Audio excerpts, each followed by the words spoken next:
You can rewrite and discover a different relationship structure at any point in your life. We have talked to people who discovered this and tried opening their relationship in their 20s. We also have people that have not done this until their 70s and 80s. Wow. And still have been able to embrace it and feel like they're living their true selves, even at that age of life. There's nothing that's too late. There's people who've opened a partnership from right at the beginning, similar to what we did. And there's then often the people who discover it. Maybe they're empty nesters now and they finally have some time. When it starts to come up 20 or 30 years into a marriage, and now you're opening up something that's been this sealed up, tight container of stability. Yeah, and you're injecting a little bit of chaos into it and you're breaking it up. We've seen it all.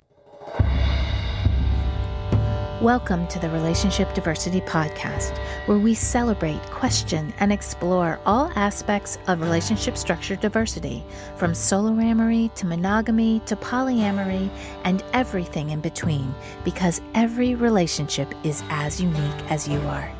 We'll bust through societal programming to break open and dissect everything we thought we knew about relationships, to ask the challenging but transformational questions: who am I, and what do I really want in my relationships? I'm your guide, Carrie Jaroslaw, best-selling author, speaker, intuitive, and coach. Join me as we reimagine all that our most intimate relationships can become.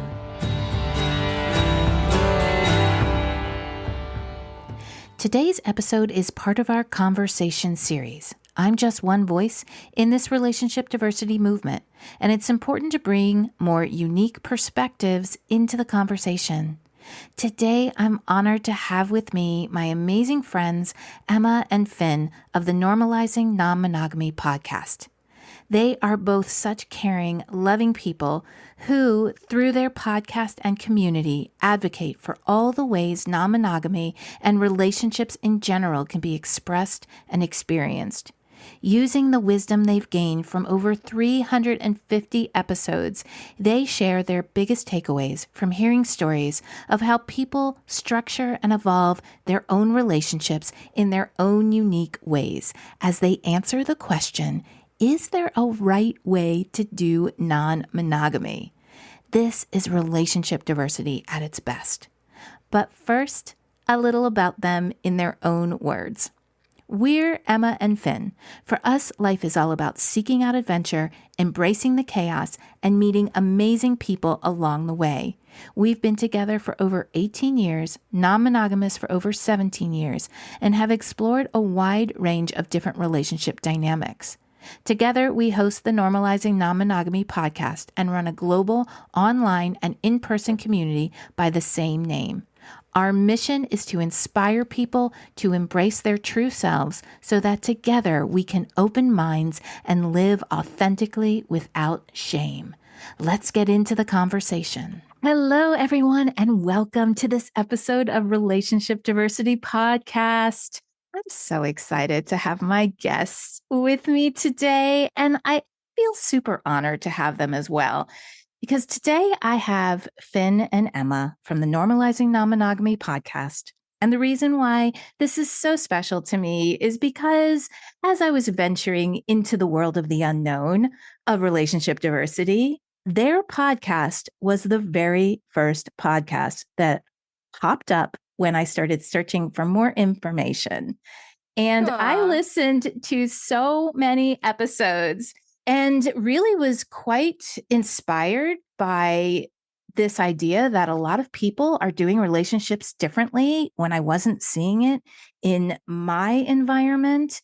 And it really helped me to feel not so alone as I started exploring what relationships could become. And so it is such an honor to have Emma and Finn here today. You guys, welcome to the podcast. Thank you so much for having us. We're really, really excited to be here. It's been a long time coming. Yeah, thank you, Carrie. Yes, it has been. And in the time that we first connected, I've been on your podcast and have been to one of your community events in Atlanta, which was amazing. And we'll get all into how incredible the community that you both have built is. But first, for anyone out there who doesn't know who Emma and Finn are, Can you tell us a little bit about yourself? Yeah, Sure. we'd love to. Yes. And again, thank you for having us. Thank you for your patience. We're excited to dive into this conversation today. I'm and Finn, as you mentioned, hosts and creators of the Normalizing Non-Monogamy podcast. We are almost at episode 350 and just hit 6 years in May, which is crazy. I can't quite believe it. Yeah, that's crazy, but also really exciting. And we interview people exploring non-monogamy about their relationship structures every week. Every Wednesday, we release a new episode. And we also have an online community, as you mentioned. Our relationship, we've been together for, I should have done the math, almost 20 years. Next year will be 20 years we've been together. Wow. We have had an open relationship in some form for almost that whole time. And it's been quite a journey as well, exploring different types of relationships within our relationship. And what else should I add? I thought that was pretty darn good. Awesome. I don't know that I have a whole lot of notes. So 20 years you all have been together, and almost Technically 19, because it'll be next year. But I just want to. Yeah. Well, I think you're close enough to 20. We can round up. To say, right, to round up. And for so much of that, almost the entire time, you've been non-monogamous or some form of something other than monogamous. And I'd love to hear how you first ventured into that, straying away from maybe a typical quote unquote traditional relationship structure. Mhm. Yeah, it's actually a really great question. And as you're talking, I was thinking one of the things about our partnership that's also unique is in terms of relationship diversity is the fact that we've actually known each other since seventh grade. So we were roughly 13 when we met. So in terms of the full arc of our relationship, we were friends for quite a few years. We became really close friends in high school, and then we ended up going to college in the same university and started dating our freshman year of college. So our whole relationship arc goes way back. Yeah. And over that time, knowing each other for coming up on 25 years at this point, we've had a lot of different relationships. We've been a lot of different people. And I think that's one of the things that we're learning now at this stage of our lives, Yeah. that we've been in some ways trying to force each other into those boxes that like, oh, we're still that 13-year-old, 15-year-old, 17-year-old person that we used to know, and having to actually finally update the firmware of who the hell we are to each other, because we get stuck in that like, oh, you're still that person I grew up with, versus like, no, you have lived a whole freaking life since then. And so we've been learning how to do that. Yeah, we have. And it's been an evolution for sure. As far as your question around how it came to be, about a year into our relationship, Finn came to me and shared that, and I'd love to hear your input on this, but from my recollection, he shared that he didn't want to hold each other back, but he wanted to grow a relationship together. And so how could we find that dance? And I was nervous because I was like, I don't know how to do that, but I'm also excited about that. And let's see how we can do that. But we didn't know what we were doing. We had no idea. We had no models. We had no idea. But it's been part of our conversation in our relationship in some form since then. Mhm. So it's looked a lot of different ways, but it really was born out of the idea of not wanting to limit each other in life, but also wanting to build a life together. Yeah, and from my side of that is there was a few things going on. One is we grew up in a very, very small farming town in the Midwest, and the world was a pretty small place. And going to college, we got to a little bit bigger city, town. It wasn't a city. And then our sophomore year of college, we ended up studying abroad in Australia. And it's a fun thing to note for me that we actually made the decision of which school to study at when we got there separately. And we did not want to be just like, I'm following you, you're following me. It turns out it was really good fortune that we picked the same school because we were a bit different than all of the other study abroad students. So we did a ton of traveling around Australia, and that really opened up our worldview. And in that, I was like, look, I don't want to hold you back in life. I also don't want to be held back. But I think there's also something that goes on for me, that there's a big thing around trust and trusting that you authentically want to be here with me doing what we're doing. And I feel in many ways that the only way you can really know that is if you're able to experience everything. So if you're like, oh, I love you so much, you're the most amazing partner. I'm like, but you've had one partner. How can you know that? And so my brain does a lot of magic tricks to try to force me into disbelieving what people tell me.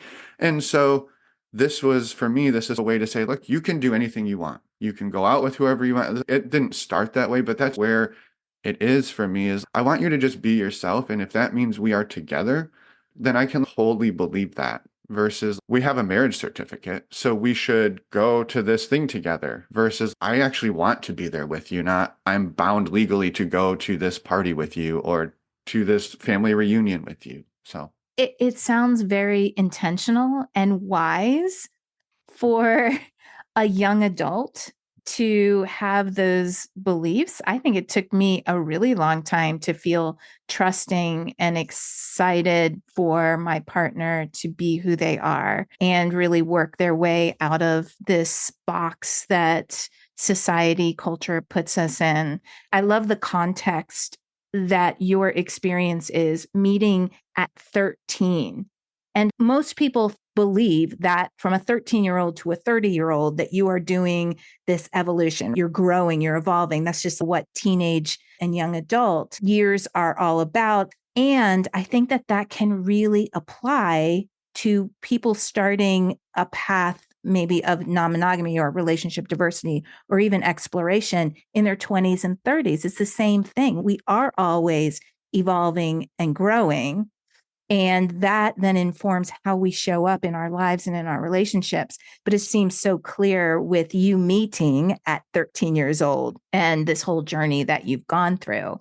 I'm curious. So 20 years ago, almost 20 years ago, that was what, 2004, 2005 that you were venturing in. That's around the time that I had my first open relationship. And I didn't even know to call it that because there wasn't the information. It was more, well, this is the situation we're in, and this is how I want to experience it. And so I want to give you opportunity to go do what you need to do or do what you want to do. Let's just be honest. That was the context. But there was not, this is an open relationship. So where did you learn in 2005, 2006 about this potential, about this different way of being in relationship? Where did you go to educate yourself? Or did you learn by trial and error? It was really slow. yeah. We didn't know. And in bringing it up, because I was the guilty party who brought this up, and I can't even really say where I learned about this. I remember the first time I actually brought this up was in high school with my high school girlfriend. This was a similar thing. Like, what if we were not so closed off about this? And that went spectacularly poorly. I was in high school. We were in high school. Yeah, all sorts of things were not great about that. And I don't know where the vernacular or any of it even really came from. It was just an ideology that I'm like, this just seems to make more sense. And I think we slowly learned over time Mhm. some of the language. It wasn't really until 2010 that we started to find a couple of podcasts and starting to learn more. It was a very slow thing for lots of reasons. We were really young as well, and also just living life in a really small town too. So it took a long time for us to learn those things. And I also want to point out that in everything that we've said so far, I don't want to paint a picture that this has been easy.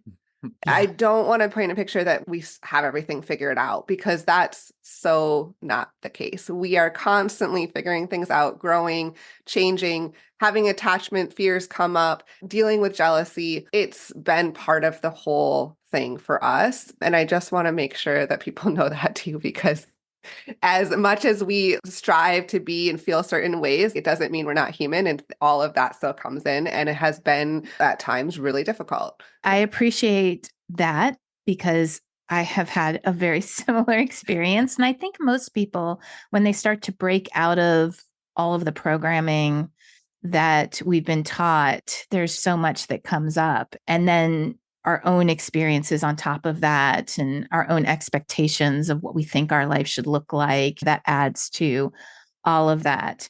And so I'll ask you this because a lot of people ask me, if it's so challenging, why do you do it? Yeah, I think my personal answer today would be different than if you'd asked me that probably 5 or 6 years ago, because I think I've learned a lot more about myself. But I think right now, the answer to that is because this is who I am. I've fought this for so long. Looking back, yeah, I brought this up in high school to a partner. There was nobody talking about this in our town or where we were from. And so there's always been something about this to me, that the idea that I want you to be in connection with the people that makes the most sense for you. And I would love the same for me. I've always wanted for Emma or for people that I'm with to be able to have the friends they want, be in partnerships with who they want. That again, I don't want people to feel like they have to be with me. And so this translated to all of my relationships, friendships, family, stuff like that. And so I think for me at this point, it's part of who I am. It's part of how I like to connect with people on this really authentic way of being able to say, here's where I am in life. Here's what I have capacity for. Here's maybe what I think about the way that you and I are getting to know each other. What do you have capacity for? What are you available for? And what are you interested in? And then saying, okay, we can take all of that information and this is the product that comes out, put it in an oven and bring it out. And it's like, oop, it looks like this. We do it this way. And it maybe doesn't have a label, but we at least have an understanding of how we can be in each other's lives in a way that you feel great and I feel great. And hopefully Emma feels great and everybody involved feels really great about the way that we're relating to one another. And on my end, my answer probably is likely different than several years ago as well. It's ebbed and flowed. But I think a close friend once told me several years ago that exploring non-monogamy is signing up to live an examined life. And I really loved the way that she shared that with me, because I feel like that is the truth. It is truth. You can live an examined life other ways, but exploring non-monogamy forces you to work on shit. You have to. And so I think for me, I'm somebody who, even if it's scary, even if it's hard, I want to do those things. I want to live an examined life. I want to explore as much and experience as much life as I can. And I want that adventure. And so it may look different ways throughout my life, and that's okay. But ultimately, I want to push myself and do those things. And that's why I'm here. This is why I feel so resonant with you all, because I feel the same way, that life is about living and experiencing all the emotions. And I have grown exponentially because of my journey into whatever the relationships look like in the moment, and they ebb and flow, which is why I love this idea of relationship diversity, because it can be exactly, Finn, like you were saying, if you are living your authentic life and you're living as authentically as you can in this moment, and then the people who you are in relationship, regardless of what that relationship looks like, they are doing the same thing, then you are designing this relationship with the whole spectrum of what is possible. And so that leads to your podcast, because you're in the 300s. What episode are you on We're now? 346, I think. 346. You inspire me. You have always inspired me. Episode 346. So that's almost 350 people that you have talked to who are doing non-monogamy in their own way. Yeah. Yeah. Yeah. Well, and this isn't issuing a correction to you, Carrie, but what's funny about that is even within that, I would say we've actually talked to probably close to 500, 600, because even within a partnership, we've started to notice that people do non-monogamy differently, even within a partnership. And so there's a bunch that we've interviewed, quads or triads or couples. And even within there, they are not doing the same thing. So just in terms of the sheer number of different ways, I mean, yeah, it's everybody's doing it different, even within a partnership, which I think is amazing. Yeah, which then leads me to always ask, who out there is saying there's a right way to do it? There just isn't, right? It's just bullshit. That's really our message of there is no right way to do relationship. We're not here to tell you non-monogamy is for you. We're not here to tell you monogamy is for you. We're not telling like any of the spectrum of non-monogamy, any of it. That one's better. No, nothing is better than the other, but you have options. You have choices. You can build relationships that you want in your life. And we want to highlight many, many different ways to do that. Yeah. And so I want to hear more about what you've learned and your takeaways from the hundreds and hundreds of dynamics that you've heard. But I first would love to hear, what was the inspiration for the podcast? How did that happen? The funny thing is, the origin of it is a little more self-serving, which was when we first started, I brought this to Emma. I guess this would have been 2018. Yeah. We were the beginning of 2018. Yeah, we were in the swinging world mostly at this point, and we would often find podcasts to listen to, and most of them that were coming up that in that time were swinging podcasts, not strictly, but that's what we were finding. And it would often be usually a couple who had been married quite a while. They decided to open their partnership. And the first couple episodes are them telling about themselves. And then we went to a sex club, and then we went to this place, and we went to a resort. And we had done enough of those things that I would often lose interest. And I'd be like, okay, well, not that it's not interesting, but I've been to those places. I know what they look like inside. You're not blowing my mind. Who's the next people? I want to meet the next people. And I'm like, why isn't there a show out there that every week it's somebody new? Because I just want to keep meeting new people. I don't know if you can sense a theme here Yes. that maybe runs I'm through learning my so life. much about you, Finn.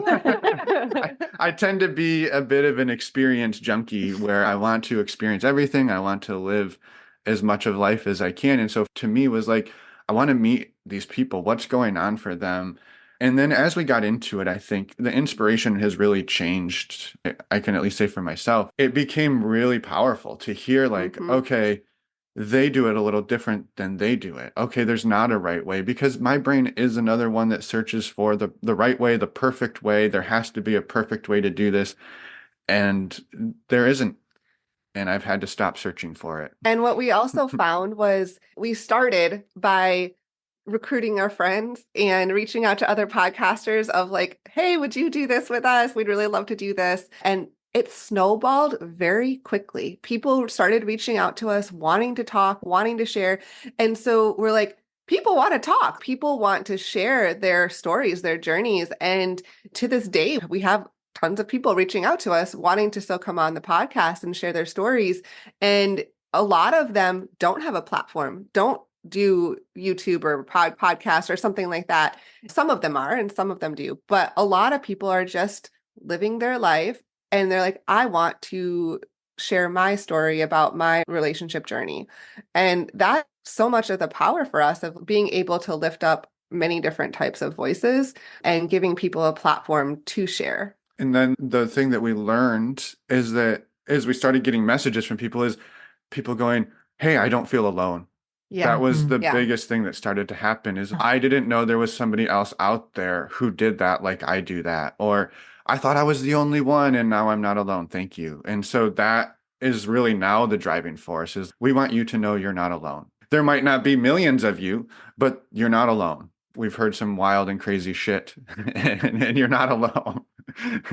That was the feeling that I had. I Yeah. remember very clearly. I didn't feel so alone. And it wasn't that I heard someone doing exactly the way that I was doing it. It was just that, oh, there's other people stretching the boundaries of what is possible. Mhm. And that was exciting to me. So I'd love to hear some of the big takeaways, other than we got the everyone does it in their own way. Mhm. But what are some of your big takeaways from all of the people that you've met and talked to? That's such a wonderful question, and also in some ways difficult to answer because there are so many. My brain's going 20 places. I love that question, Carrie. And I think maybe the way I'll start it is saying some of my favorite stories that we hear, and not that I pick favorites, but themes that I love are when people are sort of holding up a middle finger to the expectation of what is supposed to happen. And so the things that fall under there would be like people who have come through an infidelity. And we've had people sometimes accuse us or accuse me particularly of being pro infidelity. And it's not that I am, it's if it happens, I love that there are people out there who are going, no, we don't have to just throw the whole thing away and break up and I never talk to you again and my family has to hate your family. It's the times where people are doing something where you're expected to do one thing. We had a couple who the guy had been cheating on his wife for many, many, many years. They'd been married over 30 years. Turns out he was gay and he came out to her after 33 years. And what they did, they looked at it and they said, okay, well, you've been doing this for years and years and years. I want to start doing this because I want to have these experiences. I want to meet people who are actually into me now that I know you're not. Let's be best friends who stay married and are now exploring with other partners. And so to me, those are the times where I'm like, that's a huge win. Fuck all of the stuff that we're told we're supposed to do. And these people take it and they rewrite it. And I think then you get to talk to them and see the joy and the happiness, the number of people we've talked to who've overcome an infidelity or turned it into something else. And their relationship is super strong, super powerful because they didn't just say, well, we're supposed to.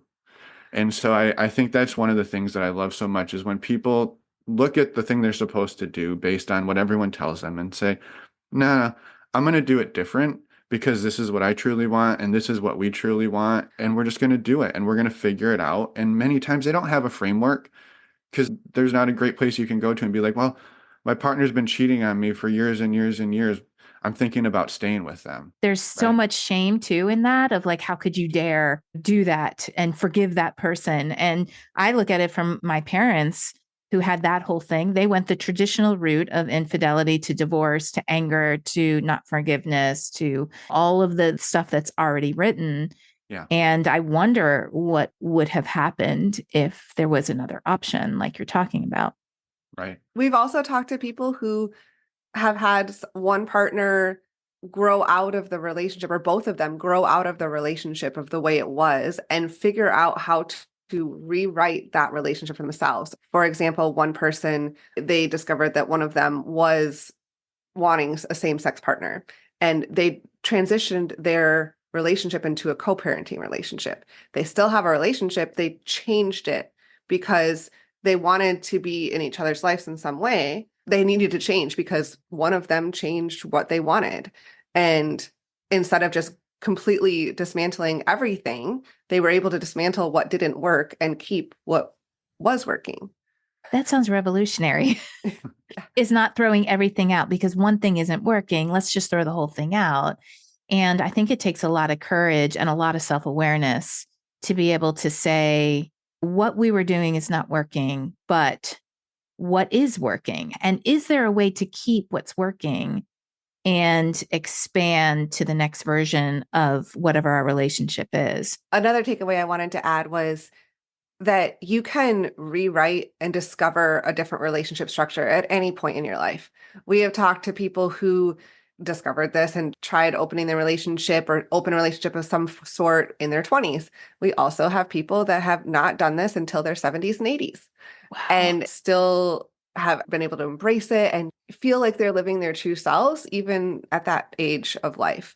And that's a huge takeaway. There's nothing that's too late. And if you make a decision, you're not stuck in it for the Right. rest of your life. And it definitely takes a lot of work and courage to say what we're doing was working a year ago, but I'm not feeling as resonant with it right now. So how can we talk about shifting it, which is really scary to go into that conversation and know that that conversation can come up anytime, but it's also very liberating.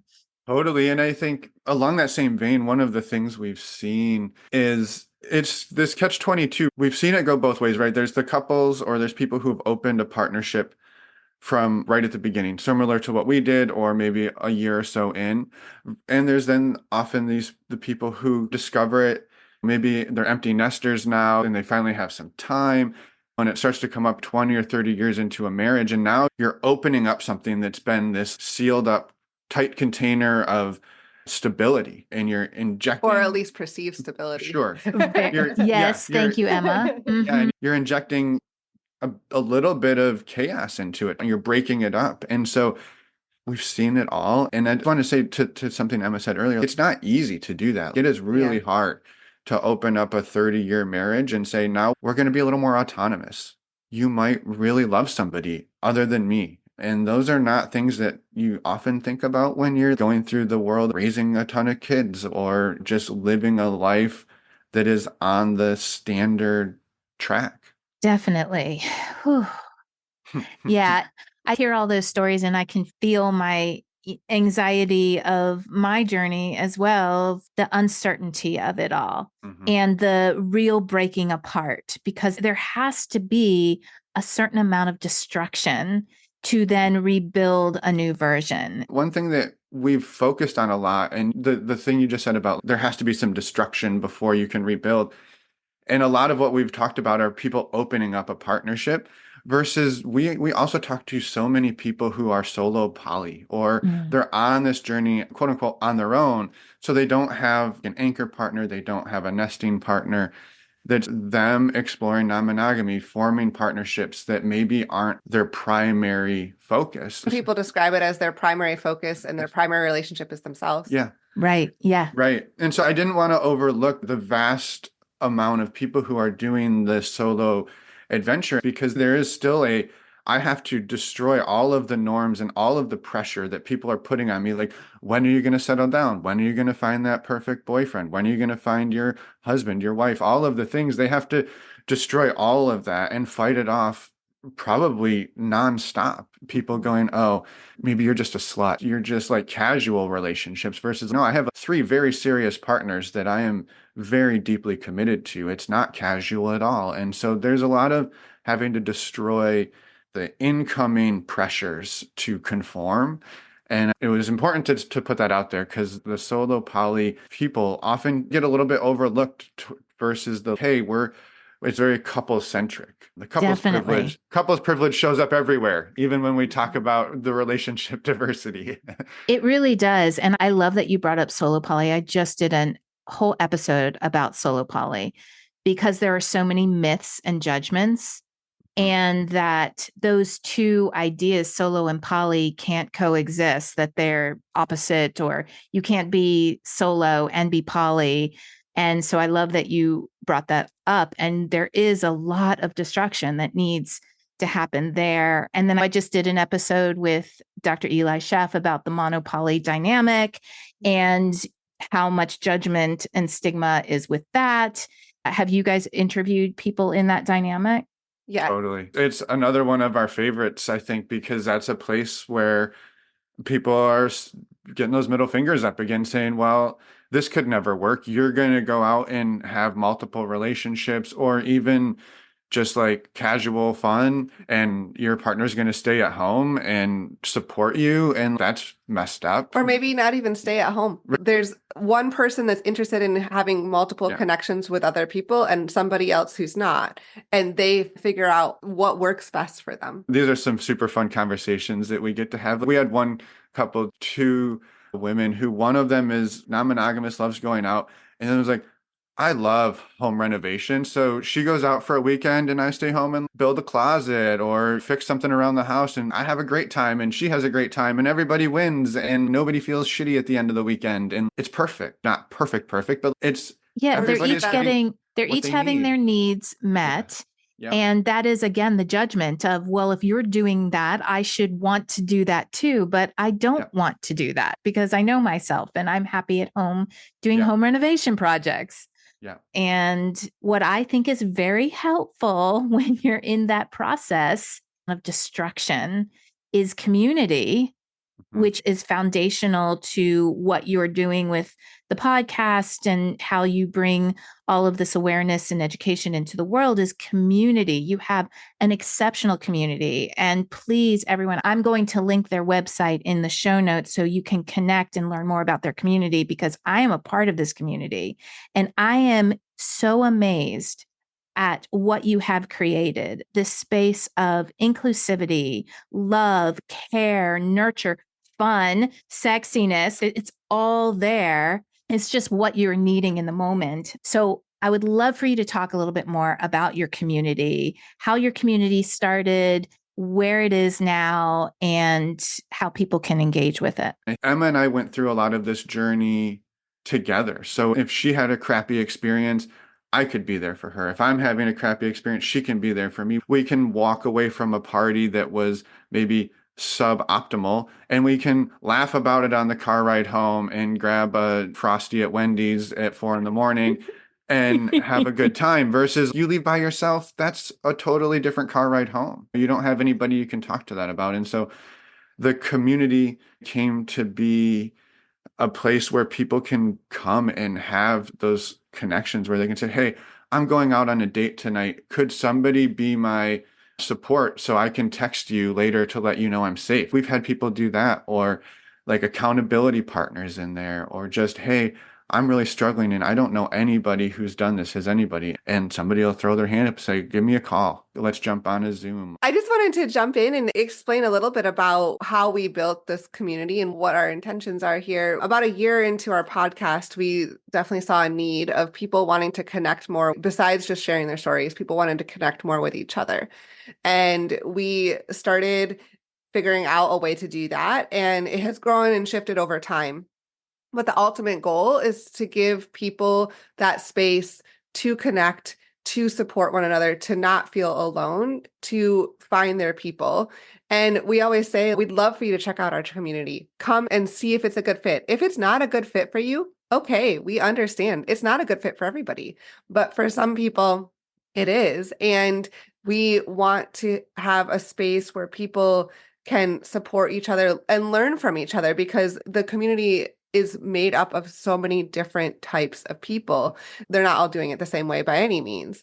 And so I think there's a lot of power there as well. And it's slowly grown over time. And we're so grateful to everyone who has been part of the community that we've built. And it's been a truly amazing and life-changing experience for us as well, building this community.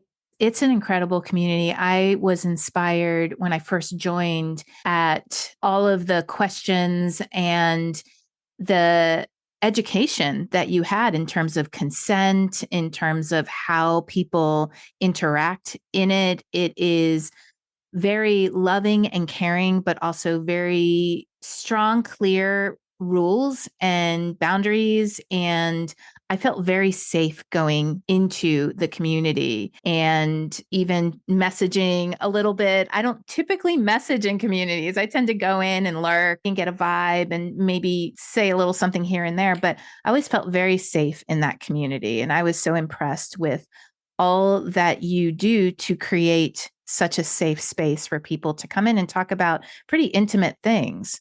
Well, thank you. That means a lot. And I think one of the things about community is at a certain point, it takes care of itself in some ways, because it's small enough still that we have about 300 people. And I would say a good 150 of them are this tight little friend network. There's other people engage and interact, but after a year, 6 months in there, people are there to not weed out the bad ones, but to be like, hey, call them in. How do we help these people show up better, not get rid of them, but hey, let's all grow together. And I think that's what's been beautiful about it, is the way the community has lifted itself up, and it heals itself at times, and it pulls itself together and supports itself. And we try to hold that space for it, but it really does take care of itself in a lot of ways, which was unexpected and quite powerful for us. Because we encourage people, we want people to take care of themselves and each other within the community. One of our number one guideline rule to rule them all is be respectful. And there's others. We have other guidelines as well. But that is the main one of lead with respect and kindness. I definitely feel that. And anytime I go into the community. And the other thing that I really love about your community is you don't just have an online component, that there is possibility to go and meet people, which I was able to do this past year in Atlanta. And you have other in-person retreats coming up, right? Yes, we do. We're really excited. We have been slowly building these in-person retreats to complement our online community. We do have one coming up in September. We're super excited about that. And it's going to be September 13th to the 15th in the San Francisco Bay Area. We have multiple things planned for that weekend, and it's going to be a really exciting time to bring people together in person. And we're hoping to build more of these throughout the years as well. We've loosely structured them in a way that gives people a lot of time to connect. So we try to put forth games or events that are really authentic relating based. So we do like a speed friending thing with questions. And then we've got a workshop hosted by our mutual friend, Libby Sinback from the Making Polyamory Work podcast. She does a play shop, a consent and boundaries workshop that is amazing and gives people an opportunity to go deeper and get to know each other and learn what consent and boundaries feel like in their body. And then multiple dinners and meals and other activities to really give you time to be a human and meet other humans and play around. We also encourage people to plan your own activities Mm. and throw them in our online community. We're under the location for the weekend so that people can see them and they can join. If someone wants to plan a hike, awesome. Plan it, throw it on the calendar, and people can join for the weekend as well. So we provide a structure and events throughout the weekend, but it's not the only thing. And I would really encourage anyone that has the ability to get there to do it, because there's something really special about being in the same space with people who are challenging norms. It was so special to be in a space for me where I could talk about my relationship structure openly and not feel different.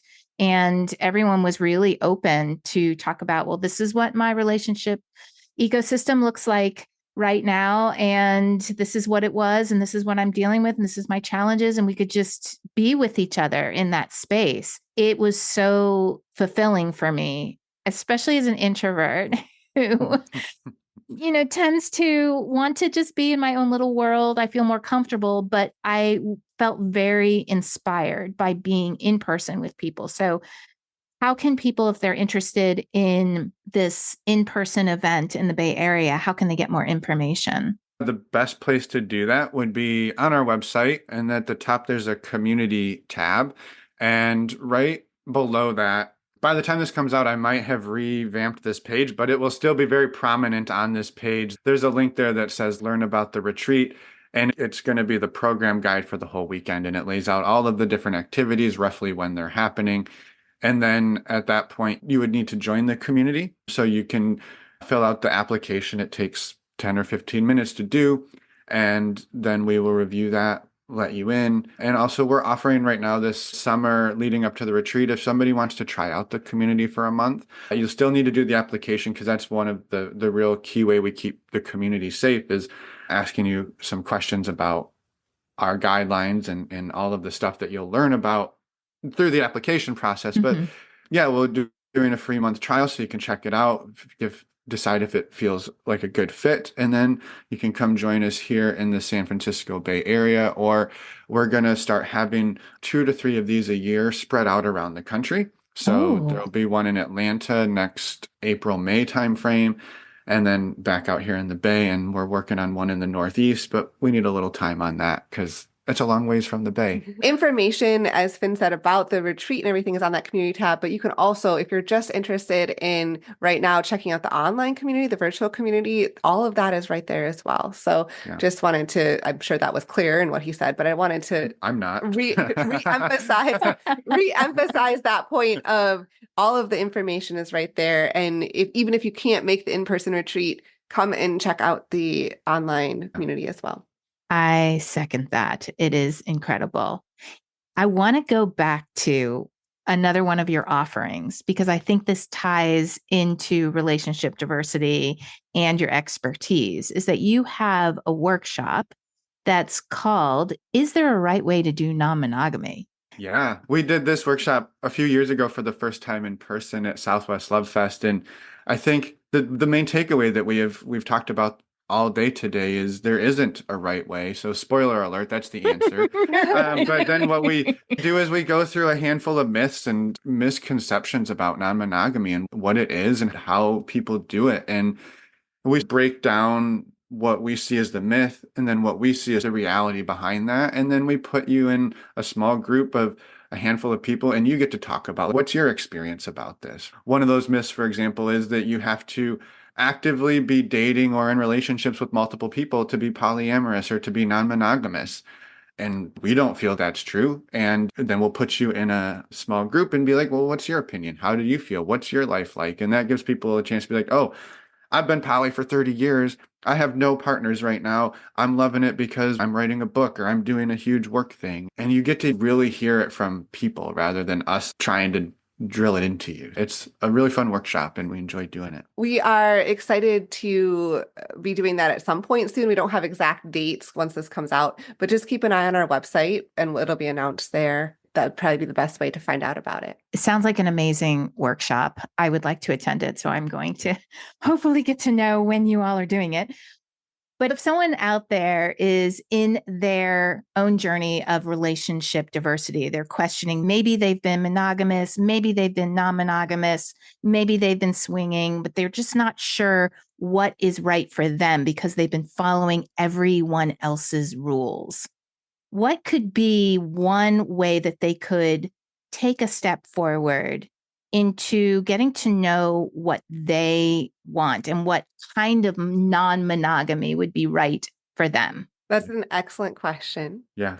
And at the end of the day, you could do it in a lot of different ways, which isn't really helpful. Is there a right way to know exactly how to do non-monogamy? Is there a right way to determine Right. what is Yeah. the best way? Right. Yeah, I think a few things that I recommend, and again, I think this is also truly like everybody learns a little differently. And so we know some people, they just want to read every single book out there. We know some people who've listened to all of our episodes, some people multiple times. But I think for me, I think all of the book learning and theoretical learning is really great. I also think there's some value in getting out and experiencing it in person. And I think I often encourage people to go to events. Just start talking to people. Yeah, start getting out in the real world. Take what you learned in Polysecure or Polywise or the Ethical Slut and go to a meet and greet. Go jump on. There's Facebook groups all over the place. There's meetup groups. There's different communities. There's our community. There's Multiamory's community. Libby's got a community through making polyamory work. Find a community and start getting into it firsthand. You're not going to walk in the door and people are going to be on you like, oh, fresh meat. If that happens, let your organizer know that that's happening because that shouldn't happen. This should be a place for you to show up and be like, I'm here to learn. I don't know what I'm doing.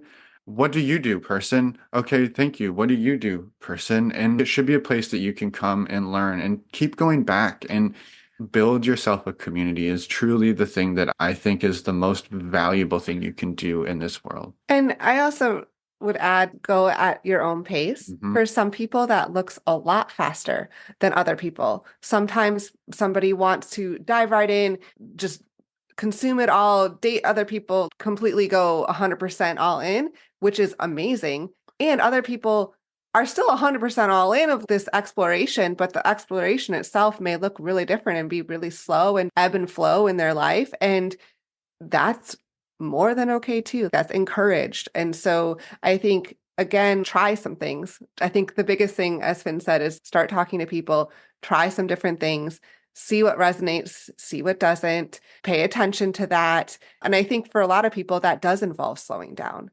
That does involve taking your time to really sit with conversations, with things you're listening to or reading and talking to people about and see what really fits, what feels like it fits and what it doesn't, and then maybe experimenting. A lot of this is about experimenting and trying different things on to see what might work and not being also afraid to change over time. We all grow and change as humans. And so I think that just because you're choosing one thing right now, I know we mentioned this earlier in the episode, it doesn't mean that's the decision for the rest of your life. That's incredibly helpful, what you just said, because there is something about trying it, because you can think what it would be like in your mind, but until you get into it to say, ooh, I thought that would be better, but it actually doesn't feel great. That doesn't feel like the way that I want to experience it. So let me just step back and learn more. Or you try something, you're like, oh my God, that felt amazing. Wow, I've never felt so great. Or somewhere in between can be all the spectrum of feelings, but really trying things. And also with the mindset of some things are going to feel good and some things aren't, and that's okay. If it doesn't feel good, that doesn't mean the whole thing won't feel good. It just means that that part didn't feel good. And that's how you start to design what works for you in this moment, which, as Emma says, changes and evolves. Yeah, I love that. And I think the idea that you do have to give it a whirl. And we've talked to, again, so many people who've done this and they start down one path. They think, I'm going to really like this. And they start into it. They're like, I did not like that. Okay. And then I pivoted here, I pivoted there. And It's an interesting thing to think about. When you're doing that on your own, it's one journey.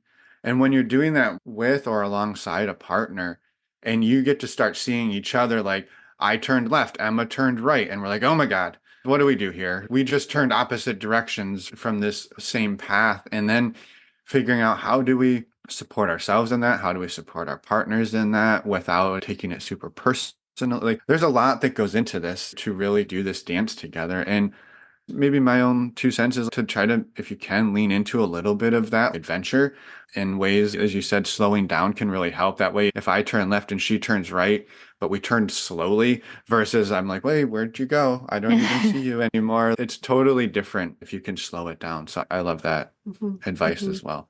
And one other thing I'd add is many people say, we say it like comes down to communication and being open and honest with people. And that can also be a learning journey. Oh, of how to do that. But I would recommend, encourage from life lessons. More communication is usually better than no communication or little communication, even if it's messy, even if you're not sure, if you're figuring it out. So I think that being graceful with yourself in that process and being graceful with others that you interact with. And sometimes it is really, really messy, but life is messy. Relationships in general are messy, no matter how you're doing them. They can be throughout life. That's a journey. And so embracing that, embracing the conversation, and messy doesn't always mean bad either. It's part of the adventure. And it's the part of the chaos that comes into order that goes into chaos. And that messy sometimes is good because, again, I think messiness is part of the destruction. And destruction sounds really dramatic, but it doesn't always have to be that huge destruction.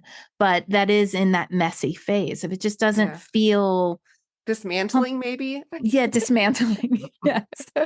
I like that better than destruction, although sometimes destruction is what it is. And to that, sometimes destruction is what needs to happen. And that's a thing we've learned about ourselves at times too, is we can both be a bit stubborn in trying to take one brick out of the wall at a time. Sometimes the motivation to do that is really not there. And sometimes we have to blow the wall apart. Again, your mileage may vary, but like we've found ourselves at times where we're like, we've been caught in patterns for years and years and years that we almost had to do something extreme to break the loop, to get us onto a new path. Been there. Yeah. Yeah. It's fun, isn't it? It's a fun ride. It's so much fun. But community, go look at Emma and Finn's community. Yeah. Yep.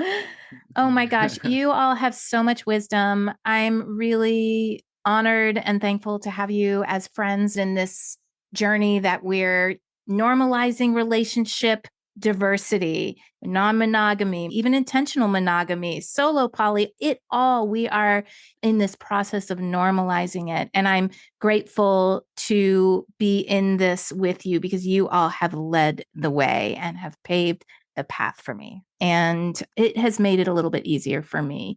So thank you so much for being here. Everyone, please go first and listen to Emma and Finn's podcast. If you have not listened to Normalizing Non-Monogamy, you will learn so much. And then go please check out their community.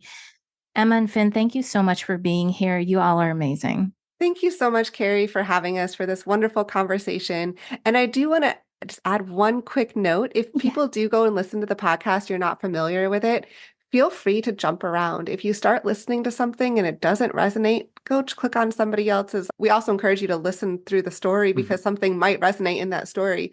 But if you're not feeling it, everybody's story is not for everybody. That's the whole point of being human and highlighting different types of people.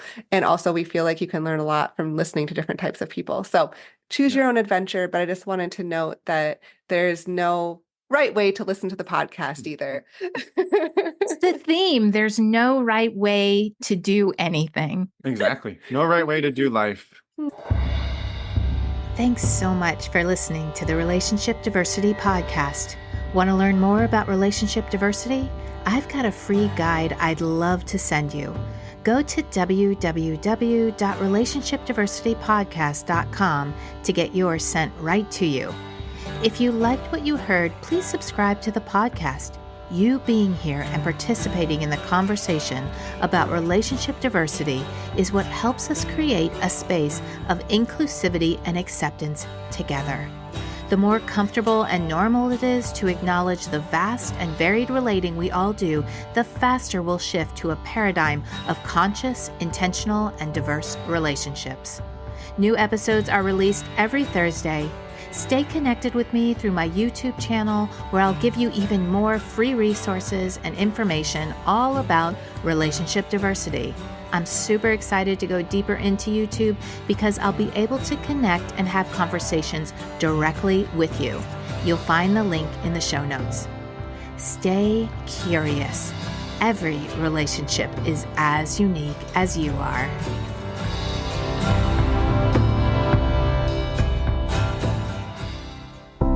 Are you wondering why you never seem to find lasting fulfillment in your relationships?